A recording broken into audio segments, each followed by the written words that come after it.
I'm Dr. Graham Teague. This is a brief video to demonstrate two very simple techniques that you can use now to see if you have spinal imbalances. Now it's these imbalances that cause your pain, whether you have low back pain, sciatica, neck or even upper back pain. Now the first test is very simple. All you're doing is looking at your pelvic height. So all you do is look in a mirror and note if one side of your pelvis is higher than the other. Now there are two landmarks that you can use. The first is what's called the ASIS, which are the bumps on the front of your pelvis, or alternately you can just place your hands on top of your hips. Now what you'll note is that one side of your pelvis is higher than the other, and this creates what's called a rotational imbalance. If your left side is higher, you have what's called an LFP, and if you have the right side higher, you have an RFP. Now the bigger the height change, the bigger the imbalance is occurring in your spine. And also you can look at the side view of your posture, and this is what detects what's called a tilt type imbalance, where you can have a sway back where the curve in your low back is a lot greater, or you may have a flattened spine.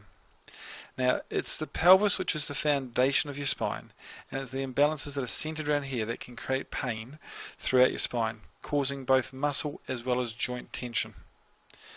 Now a second test that you can use, which also confirms these imbalances, is what's called a straight leg raise. So simply lie on your back with your knees bent and then straighten one leg and raise it as high as you can until you can feel a pulling in the back of your leg or in your lower back. And then just repeat this for the other side. Now there are two things that you will note. First that you may find is you can lift one leg higher than the other side. Now if this is the case, then again it confirms that you have a rotational imbalance. Secondly, people should be able to lift their leg up to almost 90 degrees. Now if you find that you can't lift your leg up to 90 degrees, and if both your legs are similar, then you may have those tilt type imbalances. But these two simple tests indicate that there are imbalances in your spine. Now the greater the change, the more the imbalance. If there's minimal change, then it means that your pain is very simple and very quick to remove.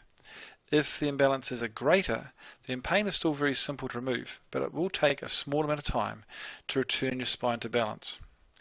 But these two tests can be used to detect your imbalances now, but you also can use them to monitor your imbalances.